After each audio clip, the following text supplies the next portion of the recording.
Which party should I go to tonight? And what should I wear? Is it even worth going? But what if I miss out? What am I gonna do with my life? Well, that escalated quickly. We make hundreds of decisions every day. That is a lot of work for your brain.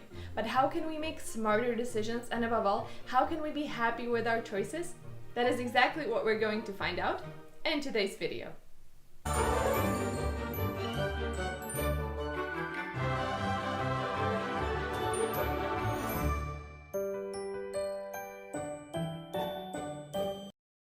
In order for you to make smart decisions you will be happy with even long after the decision has been made, we created a decision-making map.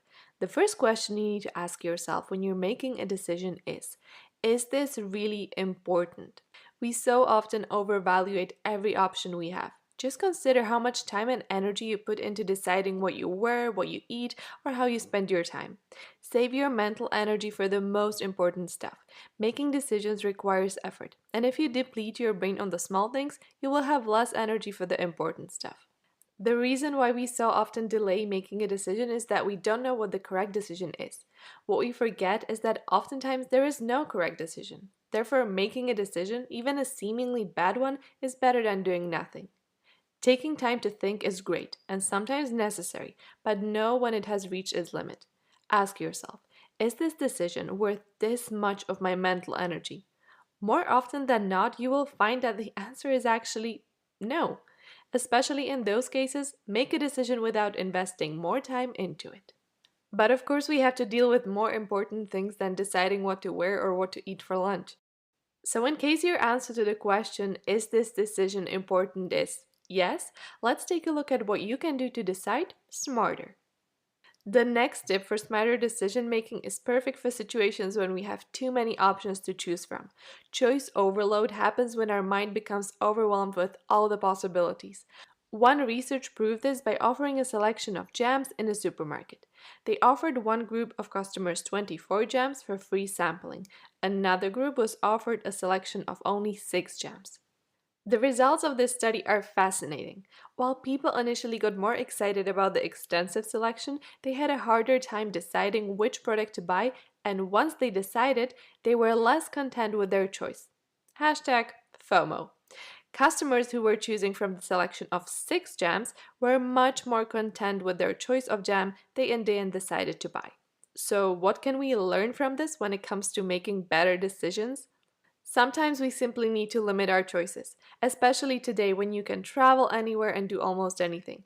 We have never had more options than we do in this age. Limiting your options can be your defense mechanism. First of all, realize that you don't have to be everywhere and do everything. Do the things that are right for you, regardless of what your friends are doing and regardless of what the society says is cool. The next trick for smarter decision making you surely know already, and I bet you've even tried it out yourself. Writing a pro and con list can help you in creating a structure for your thoughts, and that is why it definitely belongs on our map. The flip a coin technique can also give you a hint of what you actually want.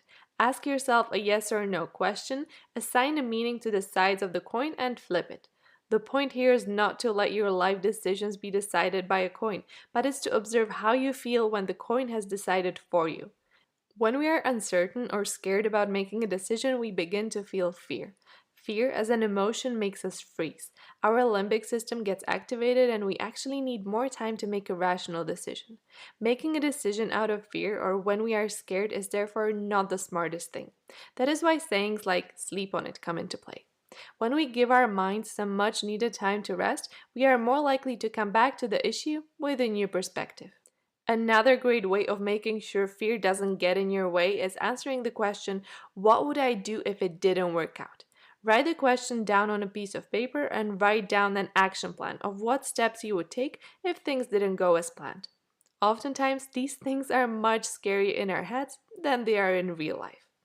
It's all about making decisions with confidence. Trust yourself. But in times of doubt, you can also use the what would XY do trick.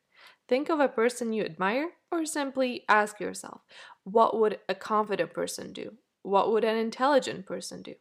Once again, write the question down on a piece of paper and write down the answer. The interesting thing is that even though we are using another person as a source of inspiration, the answer will come from your own mind. I already mentioned you know best what's right for you, right? And sometimes the greatest thing you can do when making an important decision is to take a leap of faith and trust yourself. And now that we're at the end of our video, there's only one more choice left. Subscribing to Iconic Psychology. Yes or no? Okay, that's a stupid question. Who comes up with this stuff? Of course the answer is yes. Jeez. Okay, I'll see you guys next time. Hope you have a great day. Bye. Seriously, people, who